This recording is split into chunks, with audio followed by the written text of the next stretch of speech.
Hello and welcome to a very special conversation that I've been looking forward to for quite some time now.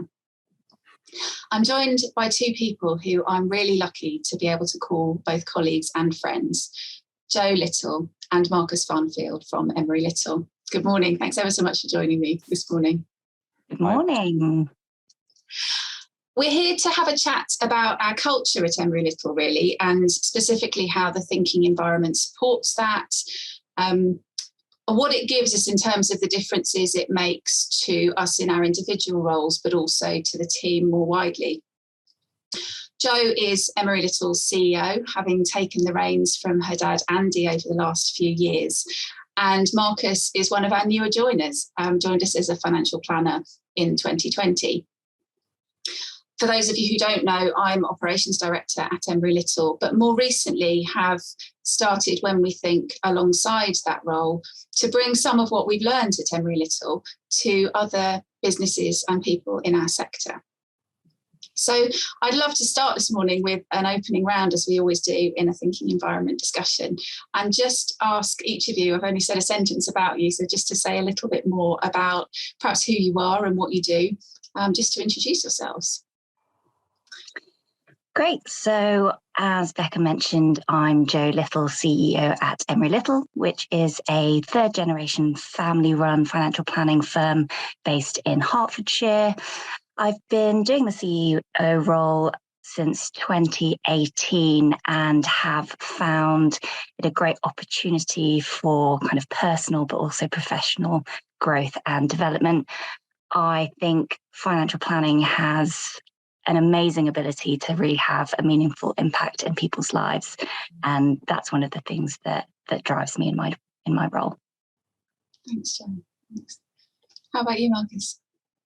So I'm Marcus Farnfield. I have just completed my first year or so at Emery Little and have been a financial planner for that period, having not been one before.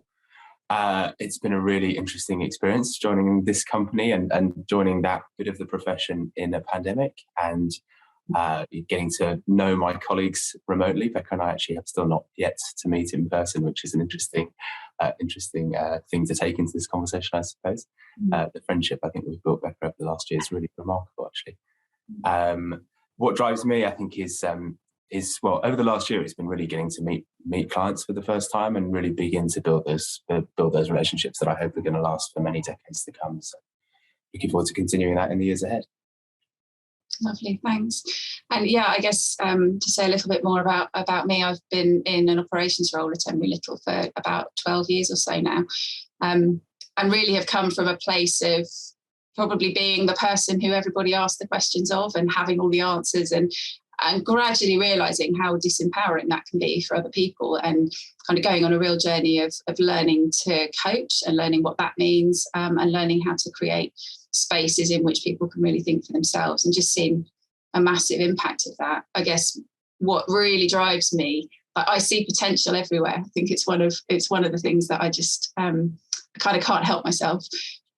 But to try and help other people release that potential for themselves, that's what really gets me out of bed in the morning, gets me really excited. So thinking about the thinking environment then specifically, in what ways have you seen it make a difference at Emery Little in the last few weeks, the last month or so? I think for me, the opportunity to really notice this comes when you have conversations that aren't in the thinking environment. And so much as this is something we get in every single conversation, it's something that we come to take for granted. It is actually really, really special. And it is that we hear from every single person on every single topic in every single meeting. And I think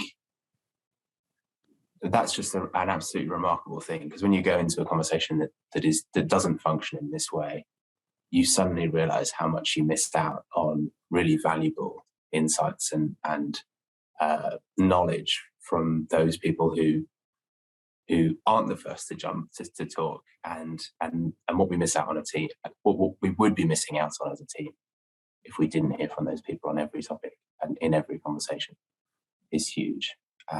So that's certainly something that's hit home for me in the last month is just an opportunity to recognise that again. How about you, Joe?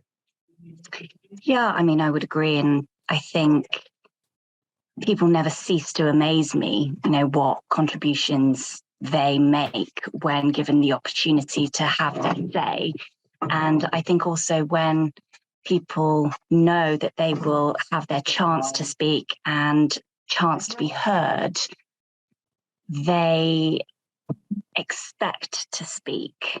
And usually in any other environment, the quieter ones won't expect to speak and actually not necessarily force themselves to think outside the box or force themselves to genuinely think about their perception or opinion on a certain situation. And I think, that kind of forcing diversity of opinion and forcing other people to really empathize with different points of view, I think is one of the massive benefits of the thinking environment. Yeah, couldn't agree more. I think one of the things I've really noticed in the last month actually is there have been a few meetings that I've gone into that have been, I don't know, some kind of project related.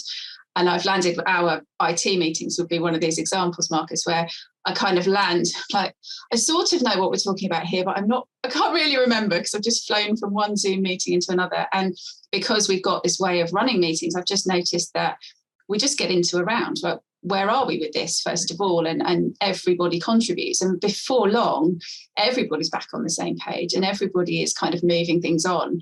And inevitably, by the end of an hour, we're going, okay, we've made progress again. And that's really special that to notice that again and again, starting from a place of, I don't know, like feeling like none of us really know what's going on or which way's up or, what's going on because we've been so busy, but then getting to the end of that time and feeling like it's been time really well spent. I've definitely noticed that a lot in the last month. Is a question for you, Becca, is that because that we're all the participants come into those conversations knowing the framework and as a result feeling kind of equally responsible for the outcome of the meeting? Do you think there's something in that? Quite possibly. I know I have a massive tendency to take on too much responsibility. Like I know that's something that's in me, and this definitely gives me the discipline to not do that. And so I think you're probably right. There is everybody knowing that they're going to be expected to contribute. They're going to have to put their ideas forward and their thoughts forward. It does share the responsibility between the group. So yeah, I think there's definitely something in that. What do you think, Jo? Yeah, I'd never really thought about it that way to that extent in terms of the responsibility. But I think we have seen that play out when people have their say. And again, it's not necessarily just responsibility, I think, but really engagement and buy-in with the outcome. Mm-hmm. And so people are more willing and, dare I say, kind of excited sometimes to actually take actions away, to actually move things forward because they feel a part of that decision, I think. One of the things that's quite interesting about the meetings that Becca's referring to specifically is that there is no real defined leader of that group. And so actually when the meetings begin, we often haven't prearranged who's going to run them. Maybe that's a strength, not a weakness, that I hadn't really appreciated before. There's definitely a difference, isn't it?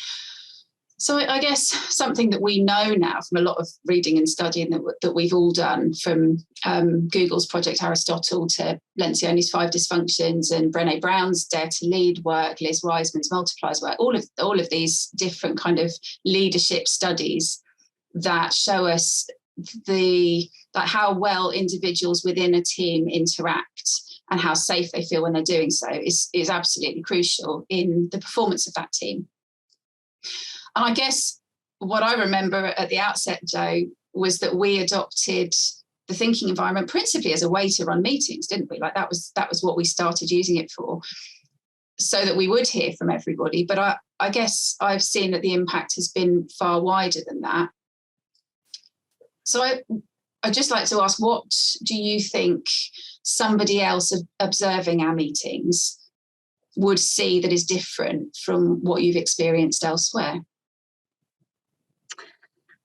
Oh, I think, and this is knowing where we've come from and actually remembering how uncomfortable parts of the thinking environment was for us to implement as a team.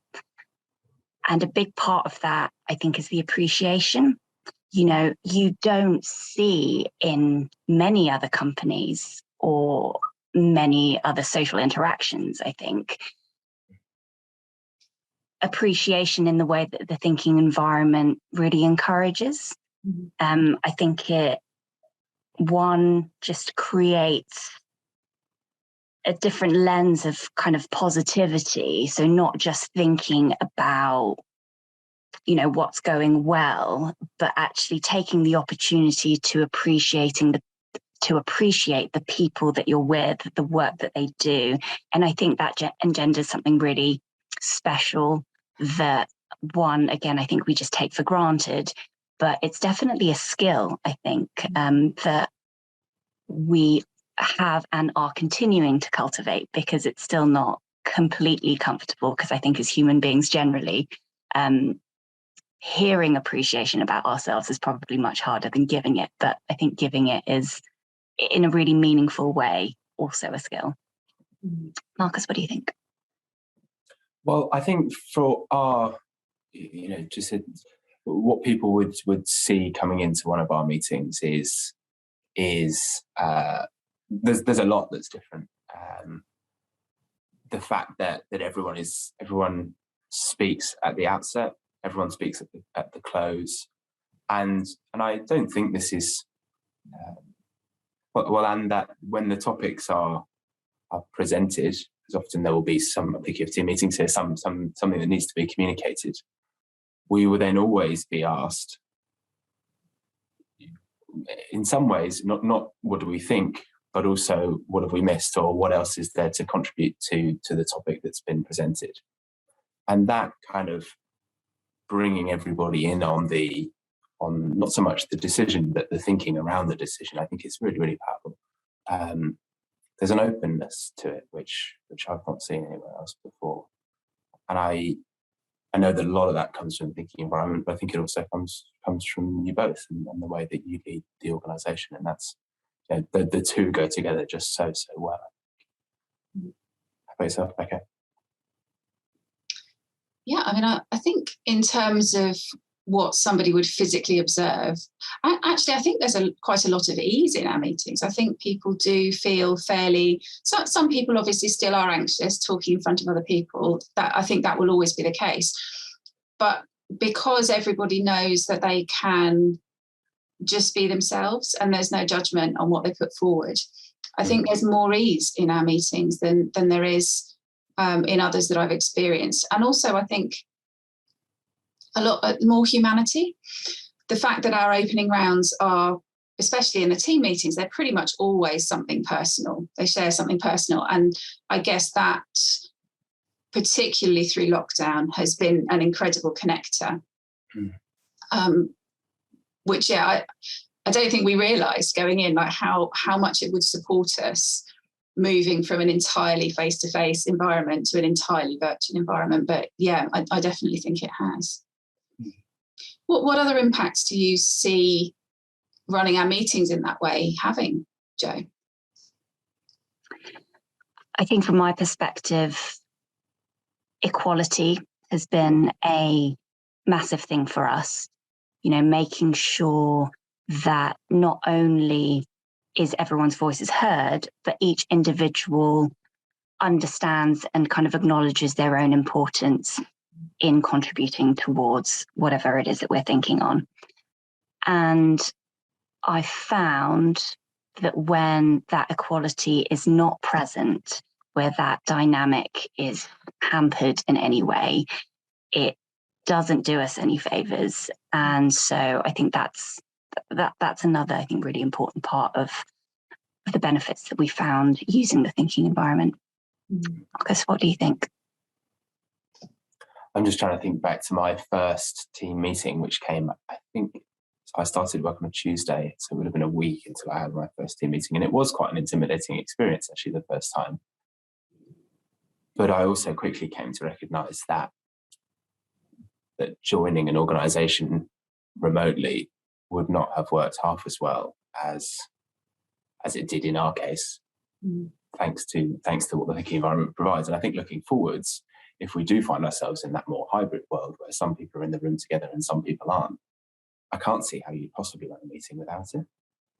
Because in that scenario, everyone has to have an equal voice. And it would be so easy for those in the room to override those who are on a screen. And yeah, I'm really, really interested to see how the impact continues to be felt as we continue to evolve the way we work going forwards. Last thing to say, I think, is just the connection piece, because the conversations are never just about work. They're always an element of who you are as a person and bringing that to the conversation. It's allowed me to get to know people, or it allowed me very quickly to feel like I understood the team and kind of understood how I fitted into that, which was fantastic. Fantastic. Oh, that's great to hear. We'll come back to that in a little while, if that's okay. So, Jo, just turning to you for a minute specifically, your role has obviously evolved hugely over the last few years as you've taken the reins of the business. How has the thinking environment affected you in that transition? I guess I'm thinking around decision making and also your ability to lead the business as well. Yes, I mean, it's been instrumental. So I'm not an experienced CEO. I don't have decades of years doing this role under my belt. And so I think the thinking environment, as we've alluded to earlier, kind of introduces a discipline of making sure that you get input from other people, that you get to understand different perspectives, to kind of colour your thinking before making really important decisions that impact a lot of people. And so I think, and it was an interesting way, Marcus, you worded it earlier, it's not necessarily kind of thinking or contributing to the decision specifically. So it's not kind of relinquishing responsibility around that, but it is definitely about thinking around a decision to kind of help make that direction of travel, the best one for us. And I think prior to me moving into this role, I think there was a misconception that time in meetings is wasted time. And I think the thinking environment absolutely makes sure that that isn't the case, that the time that you are spending together is really meaningful. It's moving you towards where you need to go.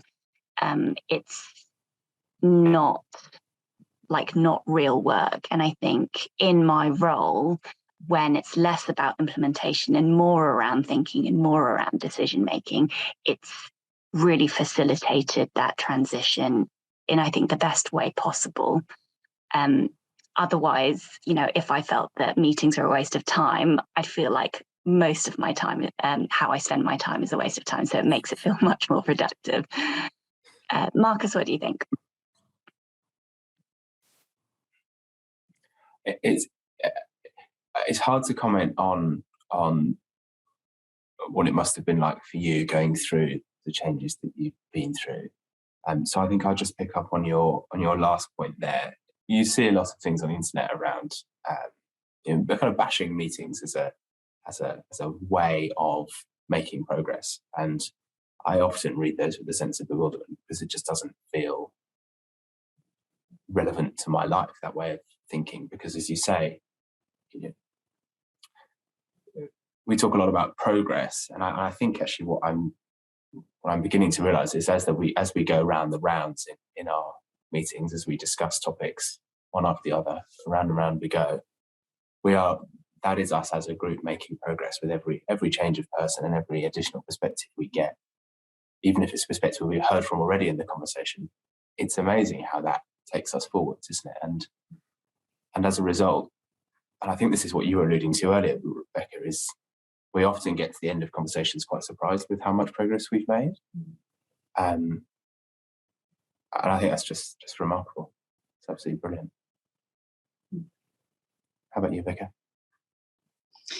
Yeah, I think from a leadership perspective, so I was listening to something yesterday talking about the importance of diversity to our thinking. So it's why kind of Facebook algorithms and all the rest of it are so dangerous, because if we only hear stuff that agrees with what we already think, you know, we're not going to change our opinions. We're not going to think well. We're not going to think broadly. And I think from a leadership perspective, that's what the thinking environment gives me. And I think Joe, in terms of our, you know, we know that ultimately we need to make the decisions. We do know that the buck stops with us for certain things. But the ability to think really, really well comes from the fact that everybody feels safe to put forward their thoughts and their ideas, and those are diverse and they're different, and they're not, people don't, I don't think anymore, say what they think we want to hear. Quite often we're challenged. Quite often people come up with things that, you know, that they'll perhaps, a preamble will be, I'm really sorry, I'm going to throw a spanner in the works, or similar kind of words, but this is what I think. And it helps us think, it helps us come to decision making with more clarity, I think, because we're hearing from so many different angles.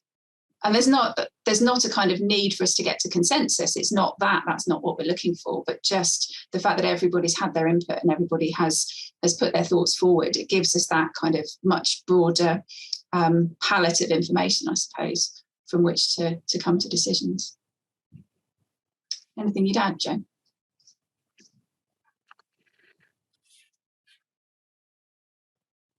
Yeah, I mean, lots of that resonates, certainly. And I think even within larger groups where you might think that meetings become unwieldy, that through the structure of the thinking environment, it doesn't.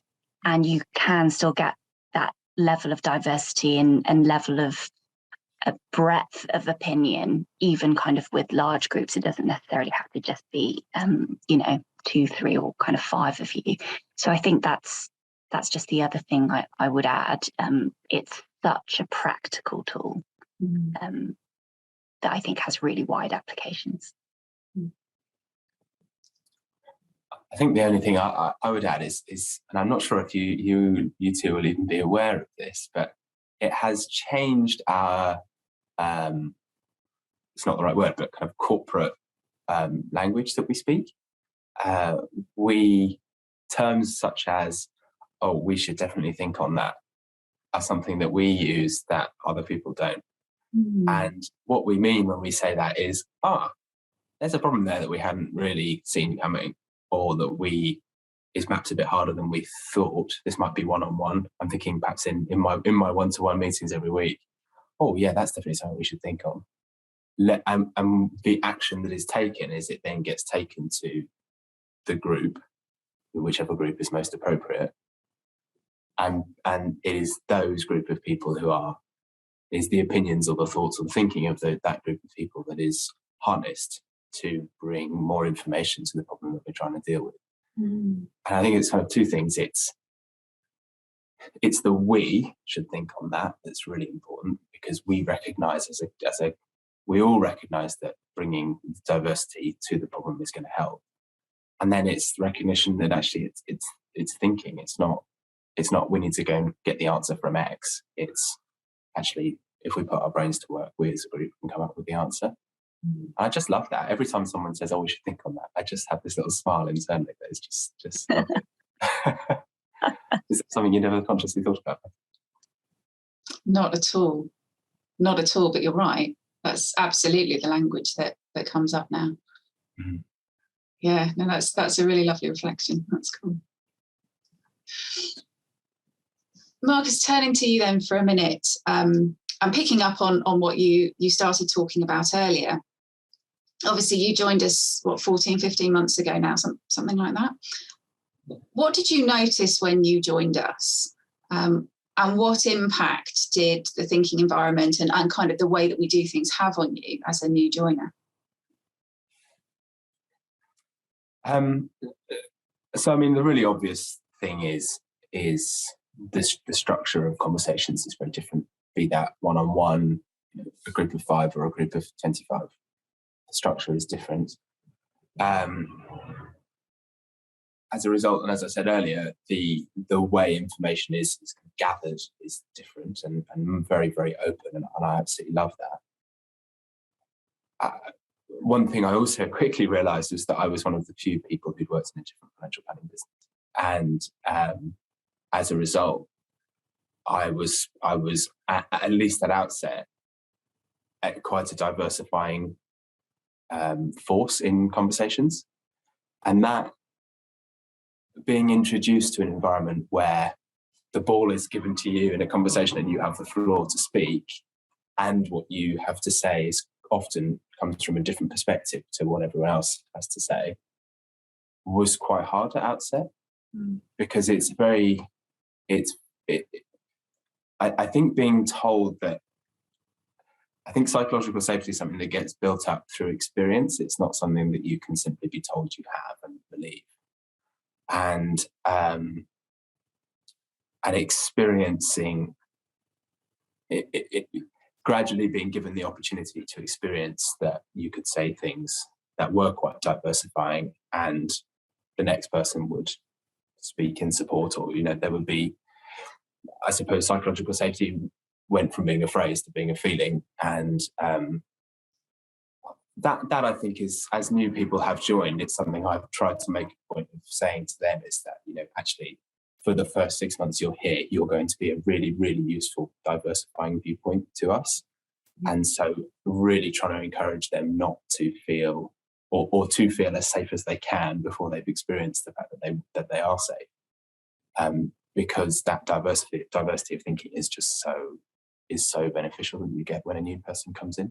At least I've certainly felt that. The subsequent people have joined. I don't know if you felt it when I joined it or not. So that's, I think that's my initial reflections. What was it like for you, Joe, as well, not just me, but as other people have joined the team and got to know this approach? Yeah, I think that's a really interesting observation, because I think you're absolutely right. Your psychological safety is not a given. Like, you cannot expect somebody to feel that, in their first week of joining somewhere new. And hopefully one of the ways in which that is kind of developed and that does become meaningful and real for new joiners is that not only are their opinions, which I think you're right, are typically, very different from what we would normally expect. So not only are they kind of given the space to be heard, but that we actually take action on them as well. And I hadn't really thought about it in that context. It's just because you mentioned it there. And so that's interesting. And I think a good thing for me to remember is that it will take different people different amounts of time to feel super comfortable. Because sometimes I'm like, well, we're not a scary bunch. Everyone's really lovely here. We genuinely want to hear from you. But that's just, that's definitely coming from the position of comfort, isn't it? So no, thank you for that. Becca, what do you think? Yeah, I think your observation actually about your first team meeting being quite an intimidating experience, I've seen that in others as well, and I can completely understand that. I don't know what more, if anything, we can do to kind of prepare people for that. It's 20 people on a Zoom screen on a Monday morning, and you are going to be expected to say something. So for some people that is quite an intimidating thing. But yeah, I agree with what Joe's just said, really, that we need to be conscious of that, of people coming in, that it does take different amounts of time to build that safety. And a lot of that depends on where people have been before. If they've not felt safe to contribute, or if their contributions or their ideas have been shouted down, or, haven't been listened to, or, there's been an expectation that actually you agree with the boss, then, that does impact people. And we don't always know that from people's past. So yeah, I think it's really useful to kind of reflect on that actually with with you, and I'm sure it would be with others as well, just to sort of hear what their experiences have been. Yeah, that would be interesting to know. Yeah, for sure. So obviously we've talked about this a lot already, but the psychological safety was the top factor that Google identified in high-performing teams. Are there any other observations that you'd make on how this way of being and doing things impacts your psychological safety in your particular role, and I guess that of the team as well? Jo, perhaps we'll come to you first on that one. Yeah, good question. So I think for me, in my role, and although we don't have, how to describe, like a really typically hierarchical structure, I am always conscious that, you know, without something like the thinking environment, for example, that there is a certain dynamic with me involved, either in one-to-one conversations or kind of group conversations. And it's really important for there to be psychological safety, for there to be equality, in order for whatever thinking it is to kind of be the best that we can. And I think one of the really interesting components is, I don't know if it is a component, but part of it is, you know, the promise of not interrupting each other.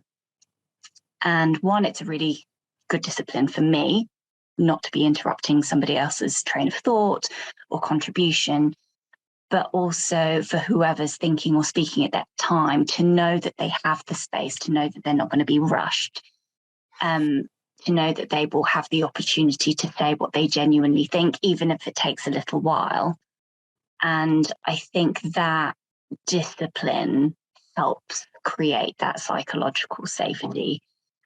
And I've found actually outside of Emery Little, where being interrupted is such commonplace. And when it happens to you, when you're not usually used to it, kind of in a work environment, it's really affronting. And again, kind of going back to, I think, what Marcus was saying earlier, just remembering not to take it for granted, because this is the way we do things at work, but actually in the real world, there isn't that same expectation of other people. And so I think comparing that from a psychological safety perspective has been interesting. Marcus, what do you think? I'm going to ask you to repeat the question, if that's okay. Of course. How do you think this way of being and doing things affects both your psychological safety and that of the broader team?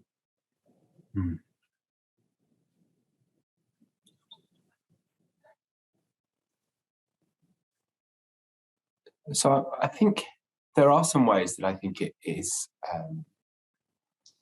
it does come with some challenges, which are interesting to reflect on, but they are solved with time. And I think this goes back to the question about being a new joiner. The challenge with it is because in many ways, as we go around the conversation, each person is doing their own thinking.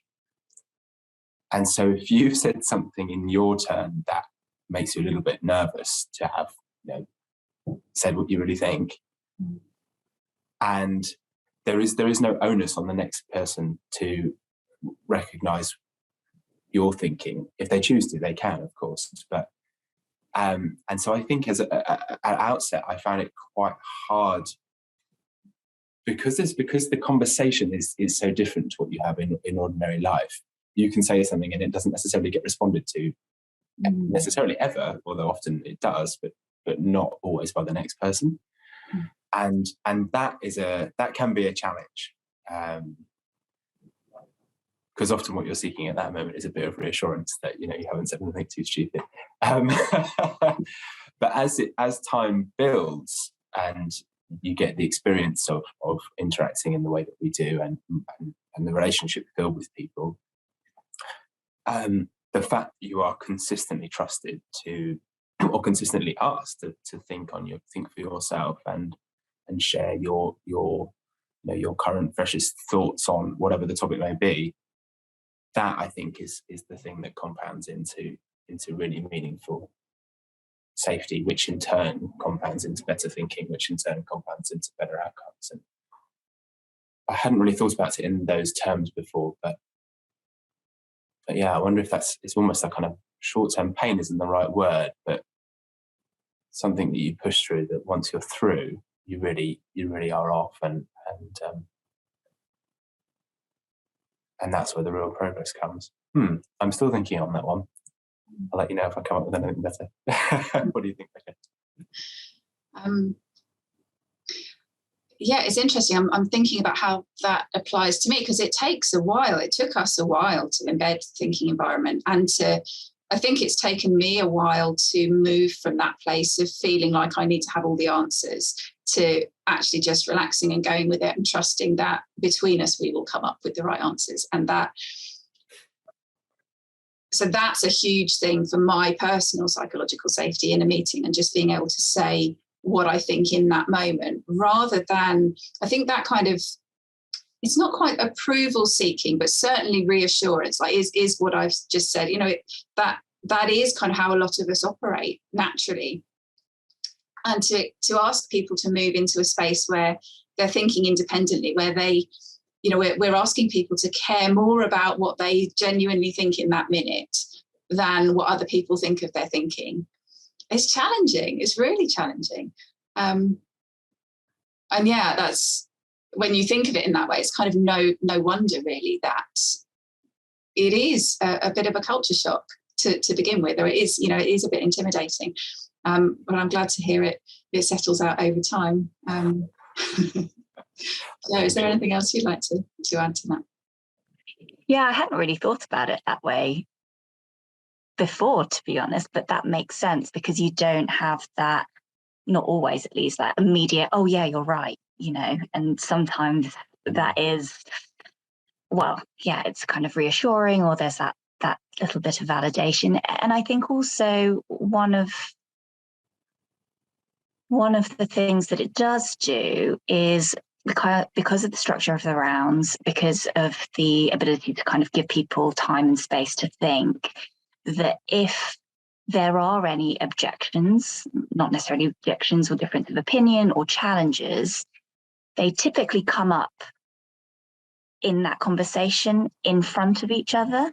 And so there's fewer opportunities for people just to stay silent, get really cross, angry, take it away with them, and then speak about it to someone else. So again, I think having those types of things come up in front of people hopefully goes towards kind of creating that psychological safety, because if someone disagrees with you or doesn't quite have the same perspective, and that it's being brought up in front of you rather than anywhere else. Yeah. That's that whole healthy conflict thing, isn't it? Exactly. Yeah. Yeah, really interesting. I think the last thing I would just say on this topic is that I'm always impressed, often with you in particular, Joe, because a question will come up and you will be, say, third or fourth to speak in the round, and it'll get to you, and it always appears that you've been able to just focus on what other people have been saying. And when it comes to you, you'll often say, what do I think? And then you'll start thinking. And I definitely want to, whereas I'm guilty of, I think, processing my thinking as other people are thinking, which I think is the less good approach. And so I always think of that as somewhere I'd like to get to, and kind of be a bit more disciplined on that front.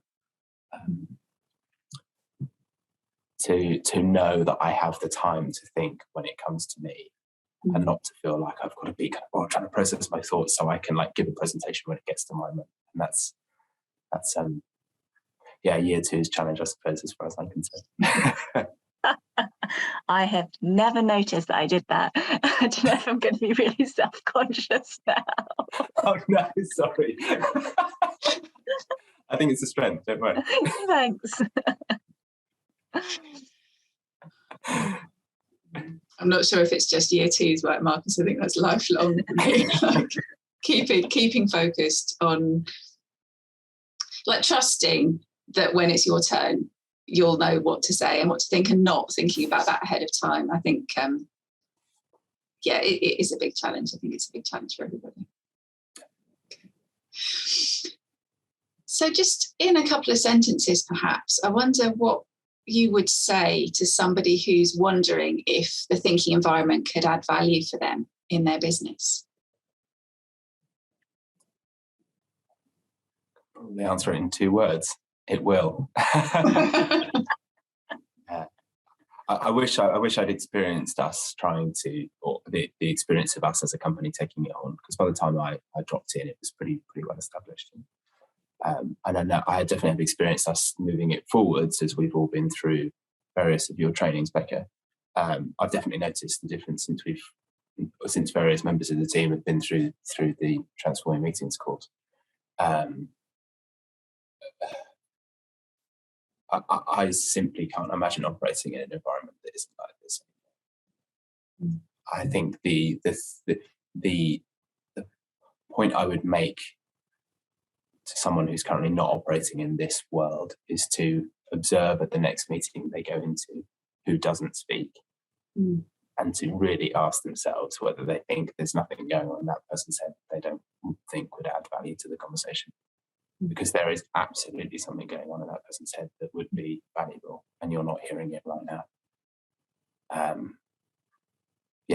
How about you, Jen? I was really tempted to just say, what do I think?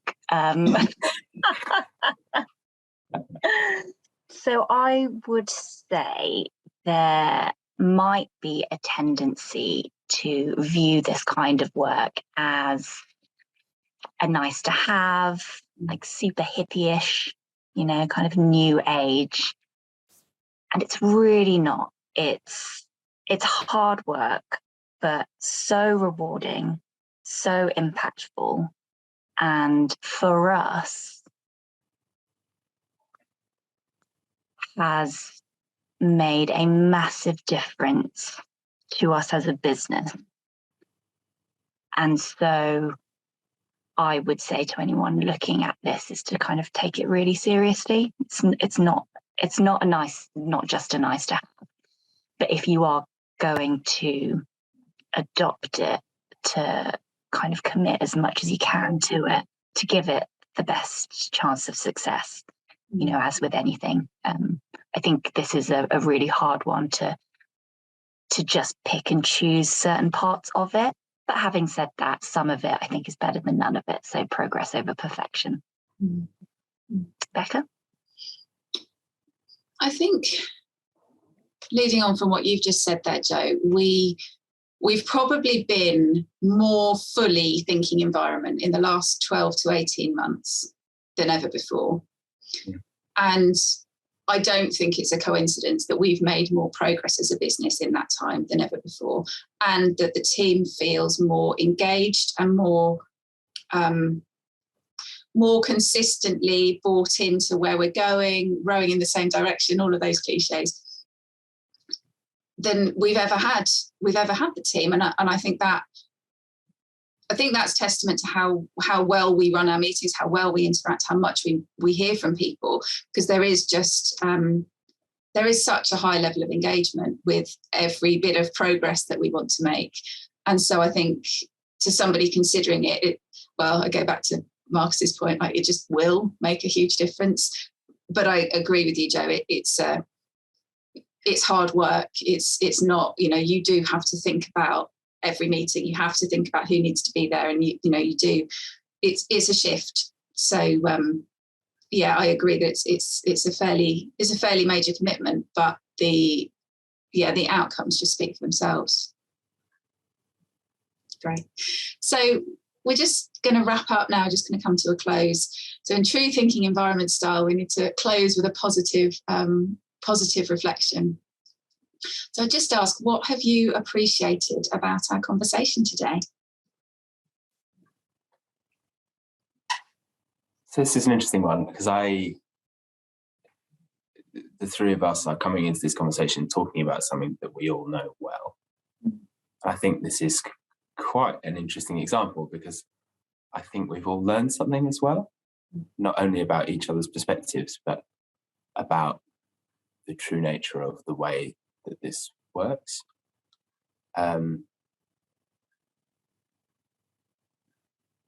So that's certainly, I think I'm just trying to think exactly what that is that I've appreciated. The progress that you've both helped me to make in my own head about why this works, and also how it works. You can see I'm still thinking about it. Jo, what about you?